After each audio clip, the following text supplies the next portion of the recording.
Study IQ IAS, अब तैयारी हुई अफोर्डेबल।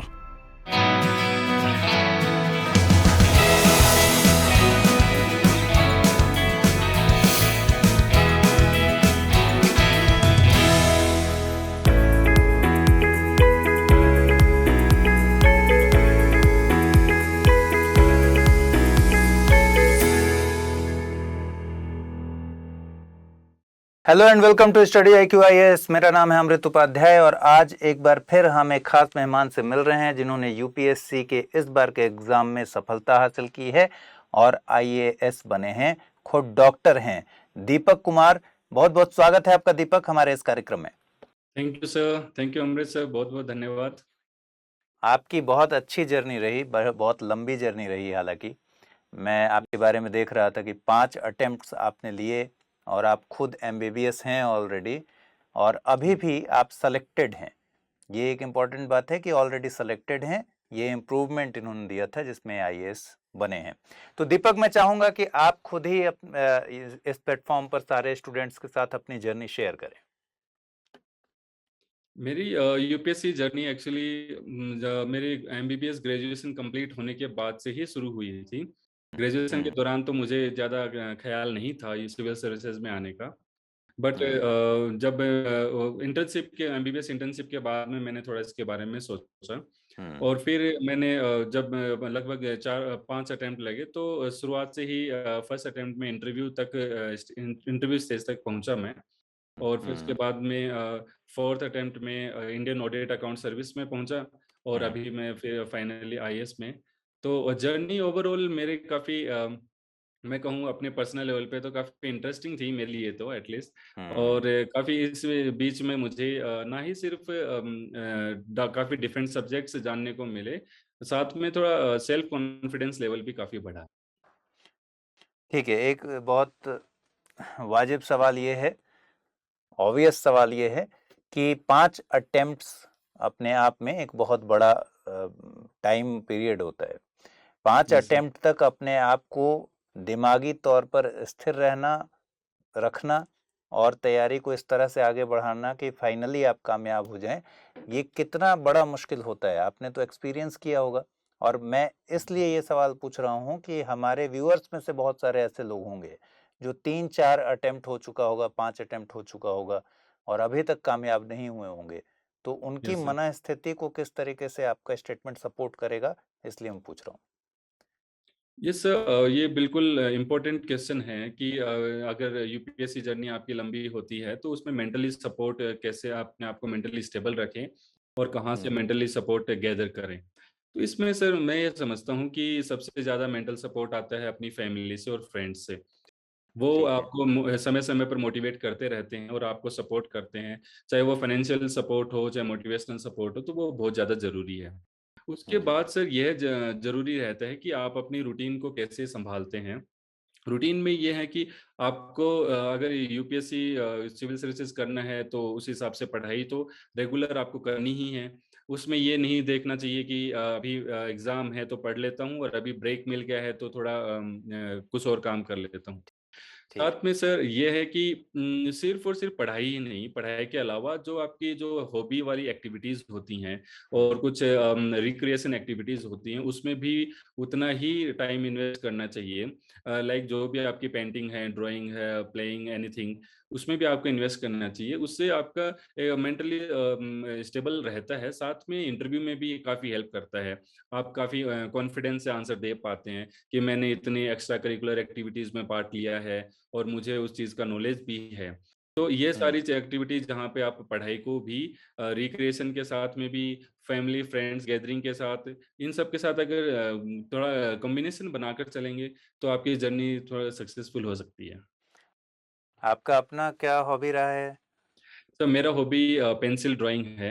मैं अच्छा। स्केच करता हूँ ठीक है। और साथ ही साथ मैं बास्केटबॉल भी खेलता हूँ। तो ये शायद मैंने पिछले 3-4 साल में कंटिन्यू अडॉप्ट किया है इन इसको। ठीक है, आप डॉक्टर MBBS हैं ऑलरेडी, सिर्फ डिग्री है या आप प्रैक्टिस भी करते थे? आपने बताया रेजिडेंट डॉक्टर थे ना आप? यस सर, पिछले जब से यूपीएससी जर्नी के साथ में ही मैं प्रैक्टिस भी करता था। जैसे मैंने अच्छा, दिल्ली में लोकनायक हॉस्पिटल में रेजिडेंट डॉक्टर की तरह काम किया। फिर ठीक है। मैं जयपुर में फोर्टिस हॉस्पिटल में भी था। और फिर फाइनली मैं राजस्थान गवर्नमेंट में मेडिकल ऑफिसर के लिए मेडिकल ऑफिसर काम कर रहा था। ठीक है, तो कब तक ये काम का चला, किस साल तक आप काम करते रहे? क्या आपको फुल टाइम छुट्टी लेनी पड़ी या फिर आपने जॉब से क्विट किया इस पूरी तैयारी के लिए? ये जानना चाहता हूँ मैं। हाँ सर, ये काफ़ी इम्पोर्टेंट क्वेश्चन है। तो मेरा सर यूँ था कि मैंने सोचा था कि पहले के साल 2 साल मैं इंडिपेंडेंटली सिर्फ़ पढ़ाई को ही दूँगा, उसमें हुँ, जॉब नहीं करूँगा। ठीक है। और जब फिर मैंने ये देखा कि 2 साल लगभग जब आप यूपीएससी के सिलेबस को समझ लेते हैं हुँ, और उसमें थोड़ा इन डेप्थ चले जाते हैं, तो मुझे लगता है थोड़ा मैच्योरिटी लेवल बढ़ जाता है। हुँ, फिर मैंने जॉब जॉइन किया और बाकी का जो जॉब के लाइक 5-6 आवर्स होते हैं या 6-7 आवर्स होते हैं, उसके अलावा फिर बचे हुए आवर्स में हम पढ़ाई के लिए मैं डेडिकेट कर सकता था। और मैं बाकी व्यूअर्स जो हैं उनको भी ये कहना चाहूँगा कि 1-2 अटेम्प्ट या 3 अटेम्प्ट के बाद में आप यूपीएससी की मैच्योरिटी लेवल और यूपीएससी के सिलेबस के हिसाब से, रीडिंग के हिसाब से इतना मैच्योरिटी लेवल हो जाता है कि आप 5 टू 6 आवर्स का जॉब भी कर सकते हैं और साथ में बाकी के आवर्स आप स्टडी में इन्वेस्ट कर सकते हैं। और जॉब एक्सपीरियंस रहना is a very good thing for interview also. ठीक है। जॉब करने का अपना एक कॉन्फिडेंस और बाकी यस एक्सपीरियंसेस सर। जो हैं, वो पूरी तैयारी में काम आते हैं या सिर्फ़ इंटरव्यू में काम आते हैं? मैं अगर नहीं कहूँ सर कि डिसीज़न लेने की कैपेबिलिटी बढ़ जाती है जॉब करने से। राइट सर, क्योंकि डिसीज़न लेने की कैपेसिटी बढ़ती है और साथ में अगर डिसीज़न ले लिया है तो उसको फिर सक्सेसफुली एग्ज़ीक्यूट भी करना है। हुँ, तो ये कॉन्फिडेंस लेवल बढ़ता है जॉब से। और जैसे आपने पूछा कि वो पूरे सभी स्टेज ऑफ एग्ज़ामिनेशन में ही काम आते हैं या फिर इंटरव्यू में, हुँ, तो मैं ये कहूँगा कि सर जो अगर कुछ हर जॉब का अपना-अपना डोमेन है और अपने-अपने उसकी स्पेशलिटीज़ होती हैं, जो कि आप हमें एस्से के पेपर में काफ़ी गुड एनेक्डोट्स लिखने में, कुछ स्टोरीज़ लिखने में, हाउ टू स्टार्ट इंट्रोडक्शन लिखने में और या फिर जीएस के पेपर्स में अगर हम हमारे फील्ड से रिलेटेड है कुछ, फॉर एग्ज़ाम्पल अगर मेरा मेडिकल से कुछ सवाल आता है बायोटेक्नोलॉजी का, तो हुँ, I can attempt that question very easily. और या हुँ, फिर प्रीलिम्स में आजकल लाइफ साइंस के क्वेश्चंस काफ़ी डिफिकल्ट आ रहे हैं। That I can attempt. वैसे ही अगर किसी का इकोनॉमिक्स बैकग्राउंड है या फिर किसी का टीचिंग बैकग्राउंड है, तो वो जो पर्टिकुलर उस डोमेन के क्वेश्चंस हैं वो इजीली अटेम्प्ट हो जाते हैं। And obviously at the end जो इंटरव्यू है, वो तो फिर किसी भी टाइप का आपका जॉब एक्सपीरियंस हो वो तो काम आता ही है। क्योंकि जब आपने अपने डेफ में लिख दिया है कि मैंने ये जॉब्स किए हैं, तो वो उसी जॉब के बारे में सवाल पूछेंगे क्योंकि वहाँ पे 5 पैनलिस्ट मेंबर होते हैं and there are very high chances कि उनमें से कोई ना कोई तो आपके जॉब के बारे में एक्सपीरियंस होगा, तो वो आपको इन डेप्थ पूछ सकता है। तो वहाँ इंटरव्यू में बहुत अच्छे से काम आता है जॉब एक्सपीरियंस। ठीक है। हम लोग स्ट्रैटेजी पर जाएँ और पीटी और मेंस के बारे में बातचीत करें, उसके पहले कुछ दिलचस्प बातें मैं ज़रूर करना चाहता हूँ। Yes sir. क्योंकि आपकी पूरी जर्नी जब मैं देख रहा था, तो मेरे मन में स्टूडेंट्स वाले कई सारे सवाल आते हैं। जैसे मैं ये जानना भी चाहूँगा कि फर्स्ट अटेम्प्ट से लेकर और 5th अटेम्प्ट तक रिज़ल्ट क्या रहा? आप किस-किस स्टेज तक पहुँचे? फर्स्ट अटेम्प्ट में कहाँ तक पहुँचे? फिर फाइनल स्टेज तो ख़ैर हम लोग जानते हैं। Yes sir. मेरा रिज़ल्ट फर्स्ट अटेम्प्ट से ये था कि सर मैं फर्स्ट अटेम्प्ट में ही इंटरव्यू स्टेज तक पहुँचा था और अच्छा। फिर उसके बाद में भी मैं सभी अटेम्प्ट्स में इंटरव्यू स्टेज तक पहुँचा हूँ। हाँ, मेरा थोड़ा इंटरव्यू के मार्क्स में थोड़ी कमी रहती थी, इसलिए मेरिट लिस्ट में नहीं आ पाया। हुँ। लेकिन फाइनली जब इंटरव्यू के मार्क्स बढ़े, तो मेरिट लिस्ट में भी आया और फिर आईएएस भी बन पाया। तो यही है पिछले 5 अटेम्प्ट्स की जर्नी। ठीक है, अब एक साइकोलॉजिकली जो कंडीशंस बनती है कि आप फर्स्ट अटेम्प्ट में जब इंटरव्यू दे रहे होते हैं, तो बट जी ऑब्वियस सर। है आप ये मान के चलते हैं कि होप फॉर द बेस्ट वाले कैटेगरी में अगर राइट, देखें तो राइट सर, मान के राइट। चलते हैं कि आप कुछ ना कुछ तो बन रहे हैं और यही उम्मीद करते हैं कि सबसे ऊपर नहीं तो कम कम से कम बॉटम में भी अपना नाम हो, है ना? यस सर, उस लिस्ट में जो जिसको लिस्ट होली में नाम पीपल हो। बोलते हैं, लिस्ट में नाम आ जाए। बट आफ्टर द रिजल्ट, जब यस आप सर, इंटरव्यू देने के बाद एक मुकाम तक पहुंचते हैं, इंटरव्यू को अगर मैं एक पहाड़ के की ऊंचाई कहूं, वहां तक राइट। पहुंचकर आप अचानक से गिर जाते हैं हुँ। और फिर आपको आपके सामने तुरंत ही एक पीटी का एग्जाम होता है जो अगले 8-10 दिन में आपको फेस करना होता है यस, यस। और ऐसी नौबत लगभग कई सारे लोगों के साथ आती ही आती है। बहुत सारे यस सर। मैं बस ये जानना चाहता हूँ कि इस कंडीशन में अपनी दिमागी हालत कैसी होती है, उससे ओवरकम करने के लिए क्या चीजें हो सकती हैं जो आप सजेस्ट करेंगे कि भाई घबराना मत, मैं तो इससे गुजर के निकला हूँ, इसको यस तोड़ सर, सकते हैं। राइट। तो सर ऐसा है कि वो जो लास्ट के जो 10 दिन जैसे आप बता रहे हैं, रिजल्ट आता है और फिर पेटी का एग्जाम होता है, तो उस 10 दिन में आप कोई सिचुएशन फेस करें, इसकी बजाय मैंने ये सोचा कि आप पिछले 2 महीने से ऐसी सिचुएशन के लिए तैयार रहें। ओके। 2 महीने का इन द सेंस कि जैसे आपकी इंटरव्यू डेट है, तो इंटरव्यू के बाद में आपका इंटरव्यू ओवर हो गया है, उसके नेक्स्ट डे ही आप पीटी की तैयारी शुरू कर दीजिए। गुड। आपको नहीं पता है कि रिजल्ट कैसा रहेगा, हम्म। पॉजिटिव है या नेगेटिव है। पॉजिटिव में भी आपको लोअर रैंक्स में है या अपर रैंक्स में, यू नेवर नो। तो आपकी तैयारी इंटरव्यू के खत्म होते नेक्स्ट डे से हो जानी चाहिए। हम्म। क्योंकि ऐसा अगर रहता है तो हम अपने आप को बिजी रखते हैं, हम अपने आप को स्टडी में, अपने रूटीन में बिजी रखते हैं। फिर रिजल्ट कुछ भी अगर पॉजिटिव आया तो आप आराम से इजीली वो पढ़ाई छोड़ सकते हैं, और अगर हाँ। रिजल्ट नहीं आया तो आप उसी पढ़ाई को कंटिन्यू कीजिए, बजाय कि आप 10 दिन में अपना टेम्पो वापस बनाएं और फिर पढ़ाई के लिए बैठें, जो कि मुश्किल है सर, 10 दिन मुश्किल। में इतना नहीं हो पाता है। हम्म। तो इसलिए मेरा तो ये मानना है कि आप इंटरव्यू को खत्म करते ही, इंटरव्यू स्टेज, आप अगले अगले दिन ही पढ़ाई के लिए बैठ जाएं। और दूसरा एक चीज और मैं ऐड करना चाहूंगा कि रिजल्ट देखकर और रिजल्ट में अगर नाम नहीं है तो मुझे ज्यादा सेटबैक नहीं लगता था, क्योंकि मैं अपनी मेहनत पूरी करता था सर। और उसके बाद में मैं मुझे शायद ये एक एडवांटेज था कि मैं डॉक्टर हूँ, तो अगर नहीं होता है इधर तो I will be back to my medical field. बिल्कुल लेकिन बिल्कुल। ये शायद ये एडवांटेज काफी लोगों को नहीं होगा। उनके लिए मैं बताना चाहता हूँ कि आप अपना मेहनत तो पूरी कीजिए, और किसी भी स्टेज पर पढ़ाई मत छोड़िए, ये हम्म। ज्यादा जरूरी है। अगर आपको लग रहा है इंटरव्यू क्लियर हो गया है, बढ़िया इंटरव्यू गया है और मेरा नाम आ जाएगा, इतना ज्यादा नहीं सोचना चाहिए। इंटरव्यू हो गया है, that was one part over, अब पीटी के लिए तैयारी शुरू कर दीजिए। हम्म। आपने कहा कि आप डॉक्टर हैं, तो वाकई एक बहुत रिलैक्स जोन में थे कि ठीक है, यस नहीं सर, होगा तो ज़्यादा से ज़्यादा क्या हो सकता है। राइट। बट जिनके पास ये सिक्योरिटी नहीं है, ये ठीक है, जो आर्थिक रूप से भी, इकोनॉमिकली, फाइनेंशियली भी बहुत अच्छा स्ट्रांग पोजीशन में नहीं है, और उसके सामने एक चैलेंज है कि मैं तैयारी अब लंबी जा रही है, मुझे कोई प्लान बी करना चाहिए। यस, ठीक है, आपने कभी इस बारे में सोचा कि जो लोग तैयारी कर रहे हैं, या फिर आपसे अब तो कई सारे लोग गाइडेंस लेंगे ही और आपसे यस। पूछेंगे, तो क्या कभी यूपीएससी के साथ साथ एक सेफ जोन के लिए पीसीएस को कर लें, या फिर कोई और नौकरी को भी हाथ में रखें, ताकि अगर नहीं हुआ फाइनली तो कहीं जमीन पर ना गिरें, कहीं ना कहीं तो आप सिक्योर राइट। फील करेंगे। Yes sir.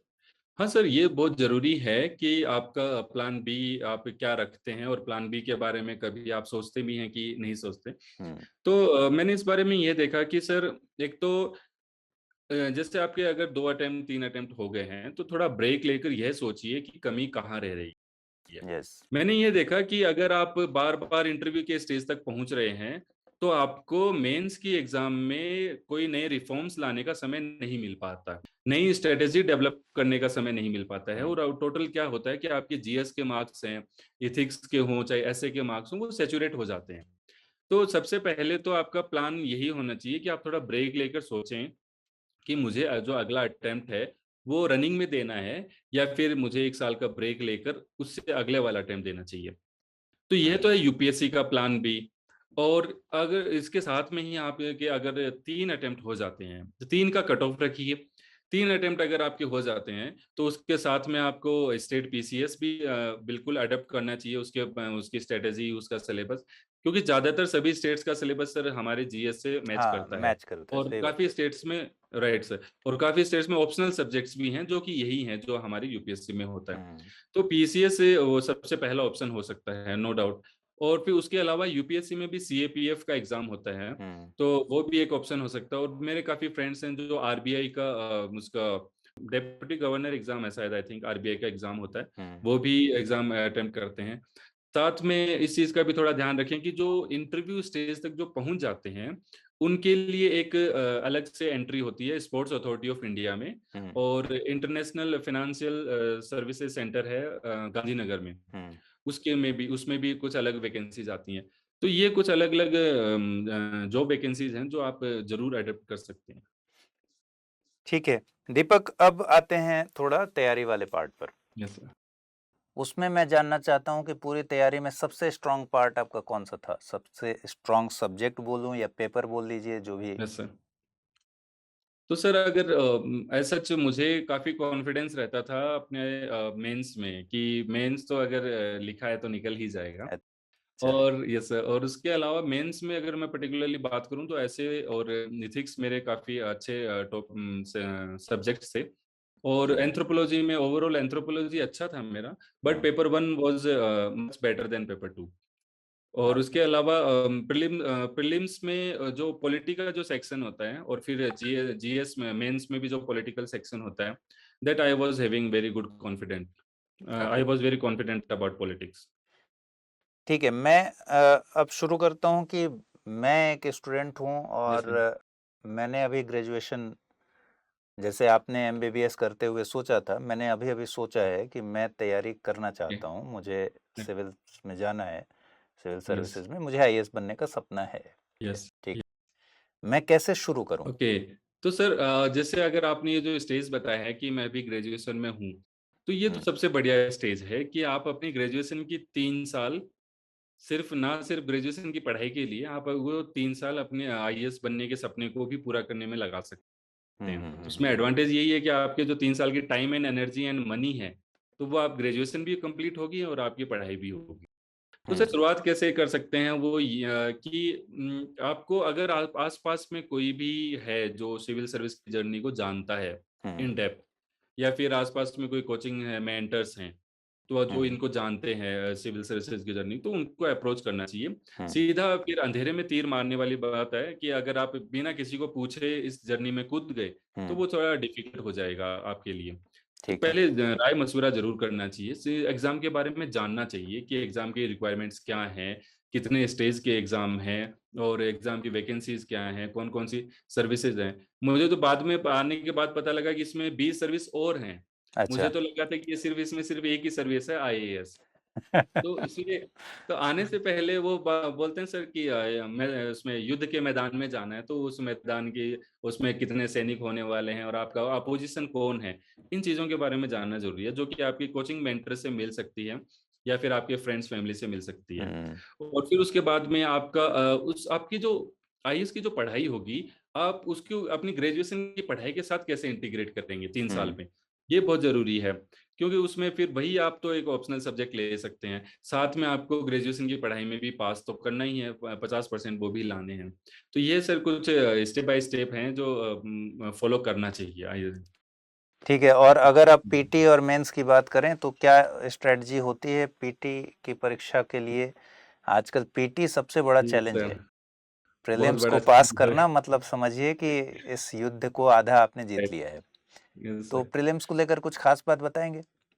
हाँ सर, पहले तो मैं थोड़ा-सा एक इंटीग्रेटेड बता दूँ कि प्रीलिम्स, मेंस और इंटरव्यू की जो तैयारी है वो एक फ्रेशर के लिए एक हुँ, इंटीग्रेटेड वे में चलनी चाहिए शुरू से। तो पहले हम ऐसे कर सकते हैं कि मेंस का सिलेबस पढ़कर वो पढ़ा जाए जीएस के सारा का सारा। फिर ऑप्शनल पढ़ लिया जाए और फिर जब पीटी का टाइम आए, तो पीटी के लिए क्योंकि काफ़ी अनप्रेडिक्टेबल सा हो रहा है, हुँ, जिसमें सीसेट भी हार्ड होता जा रहा है, तो उसके लिए मुझे लगता है 3 महीने, 4 महीने अलग से देने चाहिए। अच्छा। तो 12 महीने को हम ऐसे-ऐसे डिवाइड कर सकते हैं 4-4 महीने में। हुँ, तो सर सिर्फ पर्टिकुलरली अगर पीटी की बात करें, तो पीटी के लिए 3 महीना, 4 महीना पहले तैयारी शुरू कर देनी चाहिए। और हुँ, उसमें यूँ है कि सर प्रीवियस ईयर क्वेश्चन से शुरुआत करें। और जो स्टैंडर्ड टेक्स्ट बुक हैं, लक्ष्मीकांत हैं, स्पेक्ट्रम है और इकोनॉमिक्स के लिए, वो उनको स्टैंडर्ड टेक्स्ट बुक को तो बिल्कुल रेफ़र करें। और हुँ, साथ ही साथ जो न्यूज़पेपर्स हैं, जिनमें करंट अफ़ेयर द हिंदू है, इंडियन एक्सप्रेस है या फिर मैगज़ीन्स हैं, तो वो ऐसा है कि सर सिर्फ़ 3 महीने की पढ़ेंगे, 4 महीने की पढ़ेंगे तो काम नहीं चलता है उससे। हुँ, तो वो लगभग 12 महीने पहले या फिर 2 साल पहले की भी पढ़ पाते हैं, तो वो ज़्यादा बेटर है। हुँ, ओवरऑल सर मैंने ये देखा है कि आप अपनी स्टैंडर्ड टेक्स्ट बुक से, न्यूज़पेपर से, करंट अफेयर मैगज़ीन से या फिर आपके जो फ्रेंड्स एंड फैमिली के जो जो भी नोट्स वगैरह आपको देते हैं या फिर कोचिंग से जो नोट मिलते हैं, उनको मिलाकर एक स्फीयर ऑफ इंफॉर्मेशन बनाना पड़ता है। पूरा जब क्योंकि जब तक आप पढ़ रहे हैं तब तक तो आपकी इंफॉर्मेशन, आपका नॉलेज इधर-उधर है, डिफ्यूज़ में। हुँ, लेकिन आपको एक उनका स्फीयर बनाना है। जितना ज़्यादा नॉलेज और जितनी ज़्यादा इंफॉर्मेशन होगी, जो कि रीडिंग से आएगी, तो पीटी क्लियर करना ईज़ी रहता है। क्योंकि पीटी में सवाल ऐसे डायरेक्ट नहीं आएँगे जो आपने डायरेक्ट किताब में पढ़े हैं। उससे हुँ। Related A to A is related to B, B to C, तो आप फिर अपना एप्लीकेशन ऑफ माइंड ज़्यादा लगा पाएँगे कि अगर आपके पास में ज़्यादा नॉलेज और इन्फॉर्मेशन है तो। ठीक है, अब यहाँ मेरा सवाल ये है कि अब जो इतने सारे इन्फॉर्मेशंस का एक हब बनाना है, यस जैसे सर, अखबार भी पढ़ना है, ठीक यस है, सर। टेक्स्ट बुक्स भी कुछ पढ़ने हैं, कुछ रेफरेंस जी, बुक्स भी पढ़ने हैं, नोट्स अगर कोई कोचिंग वगैरह कर रहा है तो उसको नोट्स मिल जाता है। राइट, इतने सारे को पढ़ने के लिए एक बहुत ही शानदार टाइम मैनेजमेंट का वो चाहिए, यस सर, स्किल चाहिए। तो टाइम यस। मैनेजमेंट को लेकर आपकी क्या राय है? कैसे टाइम मैनेजमेंट एक बड़ा चैलेंज है? जैसे हमारा ये इंटरव्यू जब बच्चे देख रहे होंगे, तो उनके अच्छा, मन में नेक्स्ट सवाल तो यही आएगा कि ठीक है सारा पढ़ लेंगे, लेकिन पढ़ेंगे कैसे? पढ़ेंगे कैसे? Right sir. टाइम मैनेजमेंट बहुत क्रिटिकल है सर, क्योंकि हमें लगता है हम पूरे दिन भर पढ़ रहे होते हैं, किताब खुली रहती है, उसमें फ़ोन आ गया, यूट्यूब वीडियो देख लिया और हमें लगता है कि मैंने वो टाइम पढ़ाई में इन्वेस्ट पढ़ाई किया है, में इन्वेस्ट किया कि है। हमारा टाइम दिमाग की जो हमारी अटेंशन है वो कहीं और थी। हुँ, तो सर मैंने खुद एक्सपीरियंस किया है। एक पोमोडोरो टेक्निक होती है सर टाइम मैनेजमेंट की। तो अच्छा। उसमें बताते हैं कि आप 25 मिनट का एक सेट बना सकते हैं या फिर 40 मिनट का या फिर 60 मिनट का, अपनी कैपेसिटी के हिसाब से। हुँ, तो 25 और 40 थोड़ा काफ़ी छोटा सेट हो जाता है, हुँ, तो मैं 60 मिनट का एक सेट बनाता हूँ सर, अपने ठीक है। लिए और 60 मिनट का एक अलार्म लगा दिया और सिर्फ़ अब उस 60 मिनट में मुझे सिर्फ़ और सिर्फ़ पढ़ना है और हुँ, मुझे दिमाग में ये है कि उसके बाद में मैं 10 मिनट या 20 मिनट का ब्रेक ले सकता हूँ। उस ठीक। ब्रेक पे मैं अपने कॉल्स अटेंड कर लूँगा या फिर मुझे किसी से बात करनी है या फिर कुछ स्नैक्स वगैरह चाय-पानी करना है तो वो कर हुँ, सकता हूँ।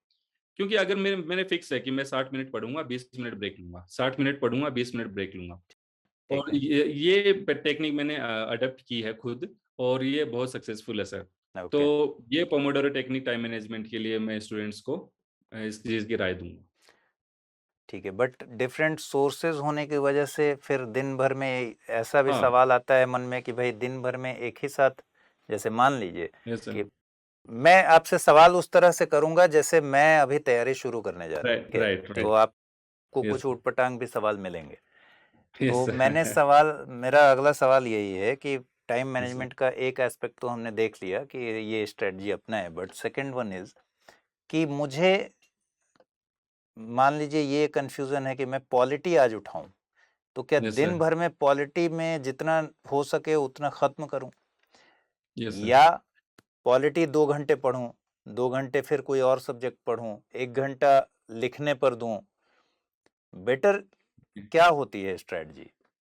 सर मैंने ये एक्सपीरियंस किया है कि अगर जो जो भी आपने पढ़ना शुरू किया है, जैसे आपने अभी एग्जांपल लिया पॉलिटी का, हुँ, तो पढ़ना शुरू किया है और जो अटेंशन स्पैन हो वो छोटा होता है, तो हुँ, हम थोड़ी देर बाद में हमारा इंटरेस्ट गुम जाता है। हुँ, तो इसका मतलब ये नहीं है कि हमें सब्जेक्ट चेंज करने की ज़रूरत है या फिर बुक चेंज करने की ज़रूरत है। हुँ, ये होगा कि हम थोड़ा-सा बोर हो जाएँगे 2 घंटा, 3 घंटे बाद हुँ, में, लेकिन हमें फिर दोबारा उसी को पढ़ना है। हुँ, मैं तो ये मानता हूँ कि सर अगर एक पॉलिटी उठा ली है तो हमें लगभग 4 दिन, 5 दिन पढ़ना चाहिए एक बुक को। ओके। उसका रीज़न बताता हूँ सर मैं। आज अगर हम एक टॉपिक पढ़ेंगे, उसमें कुछ भी मान लीजिए आप पार्लियामेंट और उसको हमने 2 घंटे में ही चेंज करके मैं इकोनॉमी की इन्फ्लेशन पे चला गया। हुँ, हुँ, तो हुँ, सर मैं ना तो पार्लियामेंट अच्छे से दिमाग में ग्रैस्प कर पाऊँगा और ना ही मैं इन्फ्लेशन अच्छे से ग्रैस्प कर पाऊँगा। हुँ, लेकिन मैं जब पार्लियामेंट पढ़ूँगा, फिर उसके बाद में अगले दिन मैं स्टेट लेजिस्लेचर पढ़ूँगा। उसके बाद में मैं लोकल बॉडीज़ पढ़ूँगा और उसके बाद में जो मेरे करंट अफेयर की न्यूज़ हैं, इन्हीं चीज़ को रिलेटेड, उनको मैं जोड़ लूँगा। फिर मैं अपने मेरे टीचर्स के नोट्स हैं, पार्लियामेंट को लेकर, लेजिस्लेचर को ले उनको जोड़ूँगा। तो सर ऐसे करके ही एक स्फीयर ऑफ इन्फॉर्मेशन बनता है जो कॉम्पैक्ट होगा। हुँ, और फिर वो इन्फॉर्मेशन आपके दिमाग से फिर नहीं जाएगी, वो लॉन्ग मेमोरी में सेट होगी। अगर यही ब्रेक्स ले लेकर हमने पढ़ा तो लॉन्ग मेमोरी में ना तो पार्लियामेंट जाएगा और ना इन्फ्लेशन जाएगा और ना ठीक। ही हिस्ट्री के कोई सवाल जाएगा। तो मुझे लगता है कि अपने आप को थोड़ा पुश करना चाहिए, हमारी लिमिट्स हैं सर, लेकिन हमारी लिमिट्स को पुश करना चाहिए। एक सब्जेक्ट आपने उठा लिया है तो उसको लगभग 4-5 दिन पढ़ें, ताकि आपको ओवरऑल सारे डायमेंशंस पता लगें उसके। ठीक है। और रिटेंशन अगर मजबूत करनी हो किसी को, क्योंकि बहुत सारे सवाल आजकल हम लोग एक ग्रुप मेंटोरशिप सेशन करते हैं, लाइव यस। फाउंडेशन बैच अभी शुरू हुआ है स्टडी आईक्यू का, प्री हम्म। और मेंस के लिए, पूरा ओके। इंटरव्यू तक के लिए। तो उस लाइव ओके। फाउंडेशन बैच का एक फीचर है ग्रुप मेंटोरशिप और एक फीचर है 1-to-1 मेंटोरशिप। तो मैं अक्सर अनिल स्वरूप सर हैं, रिटायर्ड आईएएस, आप जानते होंगे, yes sir. Former coal secretary.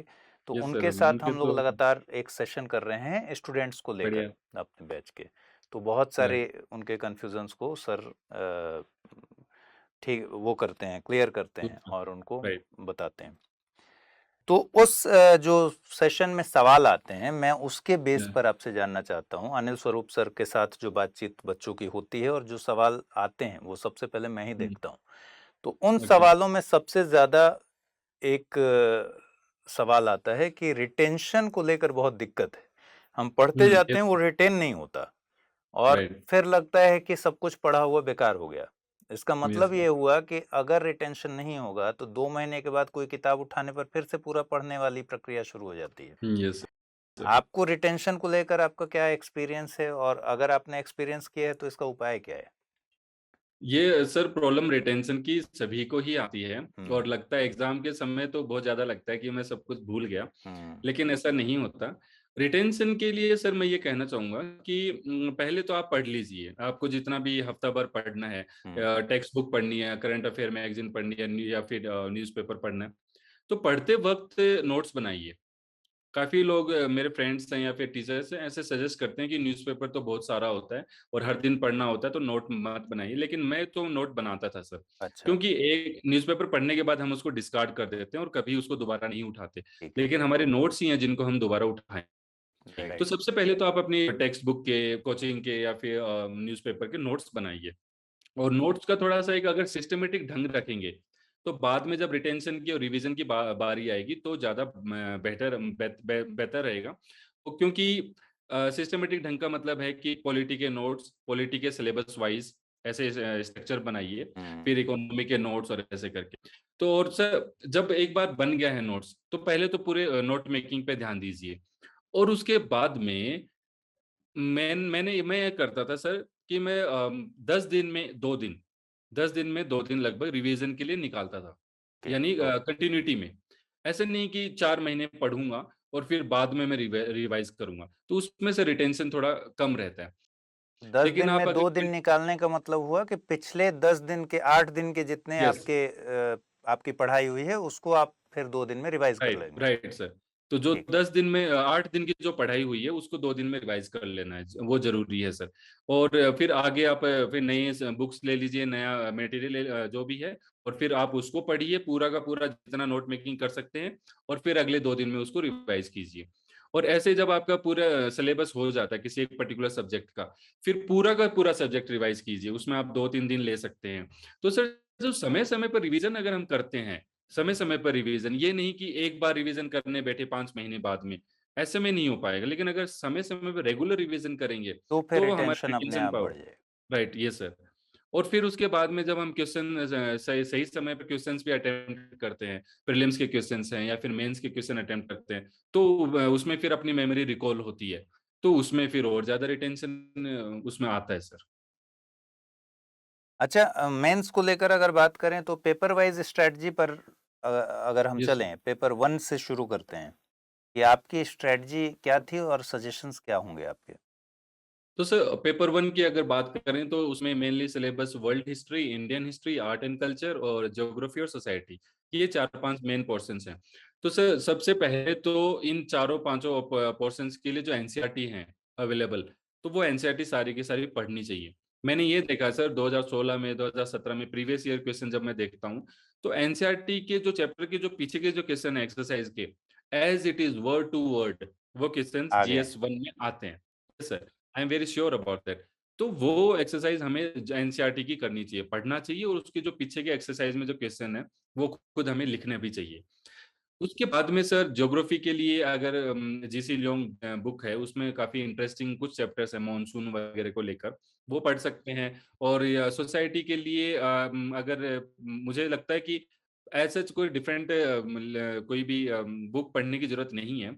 Society में हम अगर न्यूज़ को फ़ॉलो करें, न्यूज़पेपर में, द हिंदू या चाहे एक्सप्रेस हो, उसमें हम अगर फ़ॉलो करें कि सोशल इश्यूज़ क्या हैं, सोशल इश्यूज़ वुमेन को लेकर हैं, पॉपुलेशन को लेकर हैं, रीजनलिज़्म को लेकर हैं, कम्युनलिज़्म को, तो वो न्यूज़ में कवर हो जाते हैं।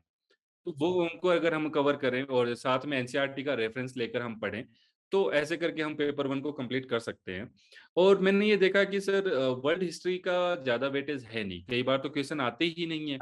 हाँ, बहुत तो कम हो गया है। बहुत कम हो गया है।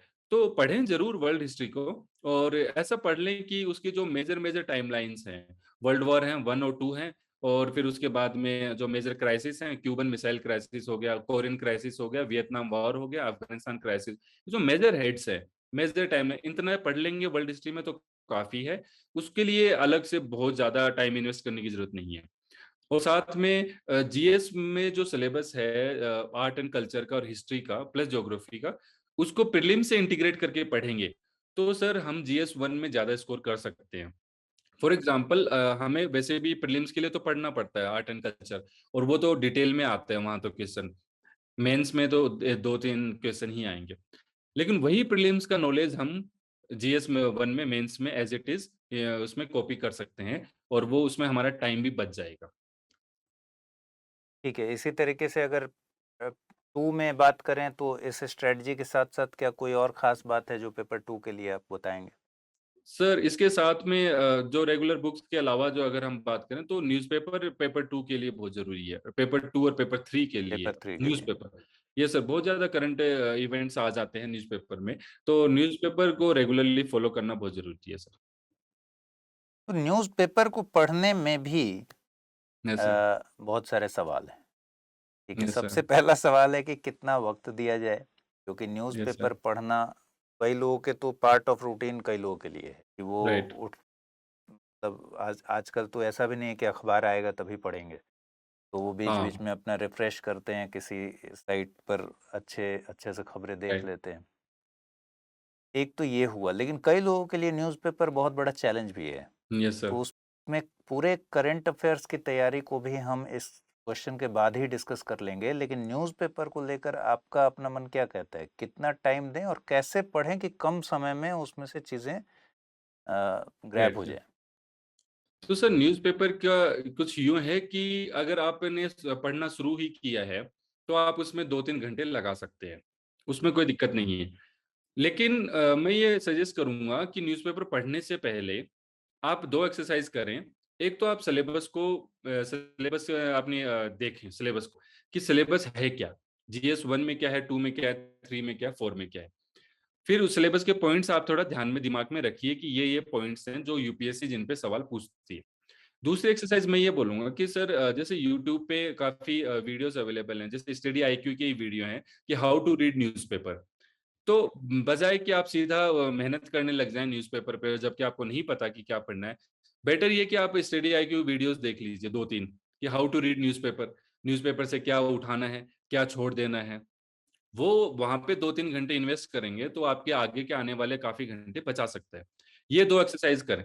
फिर उसके बाद में आप न्यूज़पेपर जब पढ़ना शुरू करेंगे तो शुरू में हो सकता है आपको 2-3 घंटे लगें। लेकिन जैसे-जैसे आपकी मैच्योरिटी लेवल बढ़ेगा और जैसे-जैसे आपकी एक्सरसाइज़ बढ़ेगी, तो आप न्यूज़पेपर को 1 डेढ़ घंटे में खत्म कर सकते हैं। और फिर आप देखेंगे कि न्यूज़पेपर में मेनली जीएस 2 और जीएस 3 की न्यूज़ आती हैं। जीएस 1 की इतनी न्यूज़ आती नहीं है और जीएस 4 के एथिक्स के कुछ एग्ज़ाम्पल कभी-कभी मिल जाते हैं। तो फिर ठीक, आपका सर बिल्कुल डायरेक्शन क्लियर हो जाएगा कि मुझे जीएस 2, जीएस 3 की न्यूज़ उठानी है, ये छोड़ देना है, ये उठाना है। बढ़िया। अब आते हैं पेपर 4 पे, यस ठीक है? सर, उसके बाद आएँगे कि ओवरऑल करंट अफ़ेयर्स की तैयारी कैसे करें। राइट। तो एथिक्स के लिए आपने क्या किया था? क्योंकि सबसे अच्छा मार्क्स और आप बता रहे हैं सबसे यस मज़बूत सर, आपका जो पार्ट है वो एथिक्स रहा है। Right sir. तो कैसे आपने तैयारी की थी?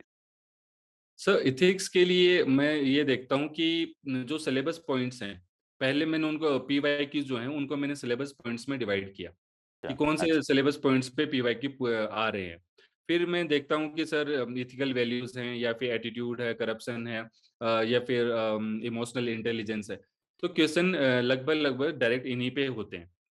और फिर जब एनालिसिस करते हैं पीवाईक्यू की, तो पता लगता है कि एटीट्यूड के डिफरेंट डिफरेंट डायमेंशंस पे क्वेश्चन पूछा है, इमोशनल इंटेलिजेंस के डिफरेंट डायमेंशंस पे क्वेश्चन पूछा है। तो ये एक्सरसाइज करने के बाद में मैंने एक एक्सरसाइज और की कि सर जो भी वर्ड्स हैं अपने एथिक्स के, उनकी एक डेफिनेशन बनाई गूगल सर्च करके, ठीक है, किसी स्कॉलर की, किसी थ्योरिस्ट की। एक डेफिनेशन बनाई, एक उसका एग्जांपल बनाया और एक उसका करंट एग्जांपल बनाया। ठीक है, इमोशनल इंटेलिजेंस को लेकर है, ठीक है, ब्यूरोक्रेसी में, करप्शन में, आरटीआई में, एटीट्यूड को लेकर है, एथिकल वैल्यूज को लेकर है, role of family and school है। तो एक करंट एग्जांपल बनाया। तो सर वो अगर हमारे पास में एक रेडीमेड टेम्पलेट्स रहेंगे, तो हम क्वेश्चन को इजीली बहुत कम समय में स्टार्ट कर सकते हैं और उसके बाद में हम फटाक से उसको जो पूछा गया डायमेंशन है, उसको कवर कर सकते हैं। तो ये एक्सरसाइज मेरे को बहुत हेल्प करती है एथिक्स में। दूसरा सर केस स्टडी है। तो केस स्टडी को करने के लिए तो पहले तो 10-15 केस स्टडी मैंने पढ़ी। सीधा मुझे नहीं पता कि केस स्टडी कैसे अटेम्प्ट करते हैं ठीक या है, फिर के क्या होता है। तो मैंने टॉपर्स की केस स्टडी पढ़ ली या फिर मैं इंस्टीट्यूट के किसी के नोट्स हैं, तो वो पढ़ लिया ब्लाइंडली कि क्या-क्या होता है। और फिर उसमें उसमें जब पता लगता है कि सर उसमें मेनली 4-5 अप्रोच हैं केस स्टडी को डील करने के। फिर वही अप्रोच मैंने उसमें एडॉप्ट किए। फिर जो पढ़ा था सिलेबस को लेकर, एटीट्यूड है, इमोशनल इंटेलिजेंस, वो एग्जांपल मैंने केस स्टडी में फिर इंटीग्रेट कर दिए। हुँ, तो सर ऐसे करके मेरे एथिक्स का पेपर चलता है। ठीक है। और अब एथिक्स तक आ गए हैं तो एस्से को नहीं छोड़ेंगे, एस्से पर भी बात करनी यस है। सर, कि एस्से को राइट सर। लेकर आप क्या कुछ बताएँगे? सर ऐसे को लेकर अभी तो बहुत ज़रूरी हो गया है ऐसे का टॉपिक, क्योंकि अब ऐसा पहले बोलते थे कि एक ऐसे फिलॉसफी आता था और एक टेक्निकल ऐसे आ जाता था, जो कि जीएस के टॉपिक्स में से रिलेट करता था और उसको लिख देते थे इज़िली। लेकिन अभी ऐसा नहीं है, दोनों ही ऐसे आपको फिलोसॉफिकल लिखने पड़ सकते अब हैं, तो इधर जिसमें बीच पूरा ट्रेंड ही है कि एब्स्ट्रैक्ट ही टाइप एब्स्ट्रैक्ट हो होना गया है, रहता है, राइट सर, बिल्कुल एब्स्ट्रैक्ट हो गया है, जिसमें आप टेक्निकल नहीं घुसा सकते हैं और नहीं आपको कर एब्स्ट्रैक्ट लेवल पे ही सोचना पड़ेगा और मैं सर यूँ कहूँ 200-300 वर्ड लिखने के बाद में ब्लैंक हो जाता है, कि मैं 1200 वर्ड्स का ऐसे लिखूँ तो लिखूँ कैसे उस सही बात है। टॉपिक पे? 200-400 वर्ड्स के बाद मिलता ही नहीं है कोई कंटेंट। हाँ, तो उसके लिए सर मैंने यूँ किया है कि कुछ टेम्पलेट्स हैं, कुछ रेडीमेड स्टोरीज़ हैं, न्यूज़पेपर पढ़ने से आती हैं आपके पास में, या फिर आपने कोई लिटरेचर पढ़ी है या फिर आपकी कोई हॉबी है। जैसे अभी थोड़ी देर पहले हम बात कर रहे थे कि अगर आप जॉब एक्सपीरियंस रखते हैं या फिर हॉबीज़ को फ़ॉलो करते हैं, तो वो आपको ऐसे में काम आता है। तो ऐसे के टॉपिक को पहले तो आप समझिए 10-15 मिनट लेकर कि ये कहना क्या चाह रहे हैं, उसके डायमेंशंस क्या हैं। फिर आप ये सोचिए कि उस ऐसे के टॉपिक से रिलेटेड आपके पास में कोई रियल लाइफ स्टोरी है क्या? तो ठीक सर है। मेरा तो यूएसपी ये रहा है कि मैं स्टोरीज़ से ही शुरू करता हूँ, व्हिच अच्छा, is very relatable to the topic of essay. हुँ। तो वहाँ और फिर उसको मैं कंक्लूड भी उसी स्टोरी से रिलेट करके कंक्लूड करता हूँ। तो और ये तो मुझे अच्छे मार्क्स आए हैं, तो मुझे ये आइडिया लग गया है कि ये स्ट्रैटेजी काम कर रही है सर। हाँ, बिल्कुल, अगर अच्छे मार्क्स आए तो ज़ाहिर-सी यस बात है कि और आपका तो ऐसे भी मतलब आपने 5 बार इंटरव्यू दिया है। ये यस अपने सर, आप में इसको जज करने के लिए काफ़ी है कि जिस ट्रैक पर चल रहे हैं वो कितना कारगर है, राइट ठीक सर। है? बहुत बार आपने यस सर, बीच में शायद कुछ मॉडिफ़िकेशंस तो किए होंगे, अपने यस सर की राइटिंग स्टाइल राइट, वगैरह में, ठीक है? तो यस आज सर, हम जो बात कर रहे हैं basically crux of your 5 years experience है, राइट सर। ठीक है? ठीक है, इसके बाद एक बात इंटरव्यू को लेकर भी करते हैं कि यस इंटरव्यू सर। की तैयारी कब से शुरू होती है या फिर आपके साथ-साथ वो तैयारी चल ही रही होती है, तो शुरू करने की ज़रूरत नहीं होती? ये सर, ये बहुत ज़रूरी है और आपने इसी में जवाब है सर आपकी क्वेश्चन में ही कि इंटरव्यू की तैयारी की अलग से शुरुआत नहीं होती है। वो आपकी पर्सनैलिटी के साथ ऑलरेडी जुड़ चुकी है वो तैयारी। वो जो कि आपकी secondary school, higher secondary school से लेकर कॉलेज के समय, फिर उसके बाद में जॉब्स हैं या फिर उसके बाद में आप दिल्ली में मुखर्जी नगर में रहें या फिर राजेंद्र नगर में या इलाहाबाद में या फिर आंध्रा में। तो ये सारी की सारी चीज़ें सर इंटरव्यू में ऑलरेडी आपको आपसे आपसे जुड़ चुकी हैं। बस बात ये है कि अब आपको सारी की सारी जो मेमोरीज़ हैं आपकी, वो रिकॉल करनी है और उसको कंसोलिडेट करना है। कई बार हमें लगता है सर कि हमें उस चीज़ का एक्सपीरियंस नहीं है, लेकिन हमें कहीं न कहीं हमें उसको टकराए होते हैं। जैसे आपने sir slum dog millionaire film देखी होगी और स्लम डॉग मिलियनेयर में वो केबीसी में सवाल के जवाब देता है, वो अपने ऐसा नहीं है कि वो पढ़कर आया था, बहुत ज़्यादा लिटरेट था। वो जब जब भी सवाल आता है तो वो अपनी मेमोरी रिकॉल करता है कि इससे रिलेटेड मेरे को बचपन में ये हुआ था, इससे रिलेटेड मेरे कॉलेज लाइफ में ये हुआ था। तो वही रिकॉल करने की ज़रूरत है कि क्योंकि बात ये है कि सर अब हमें इंटरव्यू एक फॉर्मल तरीके से देना है। हुँ, अब हम उसमें इनफॉर्मल नहीं हो सकते। तो हमारा जो कंटेंट है उसको स्ट्रक्चर करना है, जो हमारी लैंग्वेज है उसको थोड़ा फाइन ट्यून करना है, जो हमारा कम्युनिकेशन स्टाइल है उसको थोड़ा और बेहतर बनाना है, जो हमारी प्रेजेंटेशन है उसको थोड़ा और बेहतर बनाना है और जो हमने जो डेप्थ में डिटेल एप्लीकेशन फॉर्म में जो लिख दिया है, फैमिली बैकग्राउंड, एजुकेशन बैकग्राउंड, मेरा नेटिव स्टेट, मेरे इंटरेस्ट, मेरी हॉबीज, एक्स्ट्रा करिकुलर एक्टिविटीज, उनके बारे में थोड़ा इन डेप्थ और जानना है। हुँ, तो तैयारी तो सर बचपन से ही शुरू हो जाती है इंटरव्यू की। बस हुँ। ये है कि आप इस इंटरव्यू के लिए थोड़ा-सा उसको उसको स्ट्रक्चर तरीके से तैयार कर लीजिए। ठीक है, एक और सवाल मैं जानना चाहता हूँ आपसे कि क्या कभी आपको ऐसा लगा हो, आपने टॉपर का किसी इंटरव्यू देखा हो, उससे स्ट्रैटेजी, जैसे आज आपका जब वीडियो आएगा, तो यस लोग देखेंगे सर। और बहुत सारे लोग ज़िंदगी में कभी न कभी मिलते हैं, जो बताते हैं कि मैंने आपका वो इंटरव्यू देखा था और मैं उस राइट, समय इस क्लास में था और मैंने बहुत इंस्पिरेशन लिया और फाइनली आई गॉट सेलेक्टेड। या तो आपने भी कभी कोई इंटरव्यू देखा हो टॉपर का? इसके बाद मैं पूछूंगा कि आपकी पूरे प्रिपरेशन में पॉइंट ऑफ मोटिवेशन क्या था। लेकिन ये सवाल अच्छा। है कि क्या टॉपर का कोई इंटरव्यू आपने देखा? सर एज़ सच मैंने टॉपर्स के ज़्यादा इंटरव्यू नहीं देखे, लेकिन जैसे अभी आप अनिल स्वरूप सर की बात कर रहे थे, तो अनिल स्वरूप सर को मैंने काफ़ी फ़ॉलो किया है। ओके। वो बढ़िया गाइडेंस हैं और उनकी गाइडेंस अच्छी है, नो डाउट। और टॉपर्स में अगर हम कुछ बात करें तो मैंने रवि सिन्हा के भी 1-2 वीडियोज़ देखे हैं। उसके अलावा मेरी ही सर्विस की अंकिता जैन हैं, जो पहले इंडियन ऑडिट अकाउंट सर्विस में थी और फिर ऑल इंडिया रैंक 2 आई 2020 में, ओके। तो उनके भी मैंने वीडियोज़ देखे हैं। तो मुझे बेसिकली जानना ये है, मतलब मेरा इंटरेस्ट ये बिल्कुल नहीं है कि आपने देखा कि नहीं देखा। मैं ये जानना चाहता हूँ कि बतौर स्टूडेंट जब हम कोई वीडियो देखते हैं, और आजकल टॉपर्स से बातचीत तो हो ही रही है सबसे, लेकिन राइट, उसमें बहुत सारे कॉन्ट्रडिक्शन वाले पॉइंट्स भी आते हैं। यस सर, ठीक है, जैसे आपने मान लीजिए कहा कि न्यूज़पेपर पढ़ना चाहिए। हो सकता है किसी टॉपर ने अपनी बातचीत में कहा कि मुझे लगता है राइट, कि न्यूज़पेपर नहीं पढ़ना चाहिए। क्यों पढ़ना राइट, चाहिए? इसी यस, तरीके से हो सकता है किसी ने कहा हो कि एनसीईआरटी नहीं पढ़नी चाहिए। यस और सर, आपने अगर कहा, या फिर और किसी टॉपर ने कहा कि मैं समझता हूँ कि एनसीईआरटी को बहुत अच्छे से पढ़ना चाहिए। तो मैं यस सर, उन बच्चों के लिए जो इसमें खुद से कुछ कंक्लूड नहीं कर पा रहे हैं, हुँ, उनके लिए मैं चाहता हूँ कि आप बात पर क्लैरिटी बनाएं कि ओके, दरअसल टॉपर्स को सुनने के बाद अपना रास्ता क्या होना चाहिए। Right sir. हाँ, ये बहुत ज़रूरी है क्योंकि टॉपर्स के जो भी अपनी उनकी स्ट्रैटेजी रही है, वो एक डिफरेंट एनवायरनमेंट में थे और आप डिफरेंट एनवायरनमेंट में हैं। आप यूपी में बैठे हैं, बिहार में हैं, राजस्थान में हैं, एनवायरनमेंट अलग होता है सर, सबकी सिचुएशन सेम नहीं होती है। लेकिन सर आप ये भी देखेंगे और स्टूडेंट को ये देखना चाहिए कि 1 या 2 टॉपर्स टॉक पे अपनी राय ना बनाएँ। 1 या 2 वीडियो देखकर अपनी राय ना बनाएँ। उसमें क्या है आप कम से कम थोड़ा जैसे लॉ ऑफ एवरेज बोलते हैं कि कुछ एवरेज चीज़ें हैं जो कि आपको तैयारी के दौरान करनी ही है। तो वो तभी हो पाएगा जब आप कम से कम 5-10 वीडियो देखें टॉपर्स के। और अगर उसमें आपको लग रहा है कि लॉ ऑफ एवरेज है यानी एवरेज चीज़ें सभी टॉपर्स ने बताई हैं कि न्यूज़पेपर पढ़ना है, एनसीईआरटी पढ़नी है, स्टैंडर्ड बुक्स लक्ष्मीकांत स्पेक्ट्रम पढ़नी ही है। 7-8 घंटे पढ़ना ज़रूरी है। तो वो कुछ कॉमनैलिटीज़ जो हैं, कॉमन चीज़ें जो अगर किसी ज़्यादातर टॉपर्स ने बताई हैं, तो आप उनको नोट डाउन कर तो लीजिए। फिर तो कंक्लूड हो कीजिए कि इसका मतलब है कि ये सही राइट, बात है। यस सर, बिल्कुल। क्योंकि वो सभी टॉपर्स के लिए काम कर रही है, तो सही वो बात। आपके लिए भी कारगर होगी।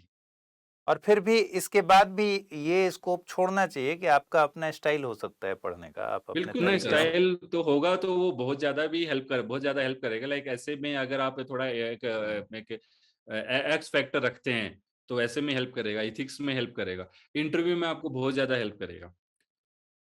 Yes sir. ठीक है दीपक, तो मेरे ख्याल से ये जो पूरी बातचीत हमने की, उसमें हमने आपके बारे में बहुत जाना और आपके एक्सपीरियंसेस को बहुत जाना, और उससे निश्चित यस तौर सर। पर बहुत फ़ायदा मिलेगा जो लोग इस वीडियो को देख रहे होंगे। साथ ही हमने पीटी मेंस इंटरव्यू के अलग अलग फेज़ में क्या स्ट्रैटेजी अपनाएं, इस पर भी Yes, ठीक sir. ठाक डिस्कस किया। फिर भी क्या कोई बात ऐसी है जो इस पूरी बातचीत में मुझसे रह गई हो और हमारे बीच न हुई हो, वो आप कर सकते हैं? यस सर, थोड़ा सा अगर एग्जाम की स्ट्रेटेजी के अलावा भी बताऊं बिल्कुल। तो मैंने ये देखा है कि सर इस एग्जाम के लिए डेडिकेशन चाहिए, बहुत अच्छा डेडिकेशन चाहिए।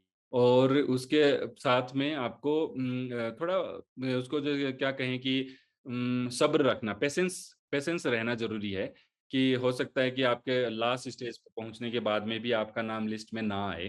तो डेडिकेशन और पेशेंस रखना बहुत ज़रूरी है सर। और एक चीज़ और मैं बताऊँगा कि इस चीज़ पे अपना जजमेंट बनाना कि कब एंट्री करना है यूपीएससी में और कब एग्ज़िट करना है, ये बहुत ज़रूरी है।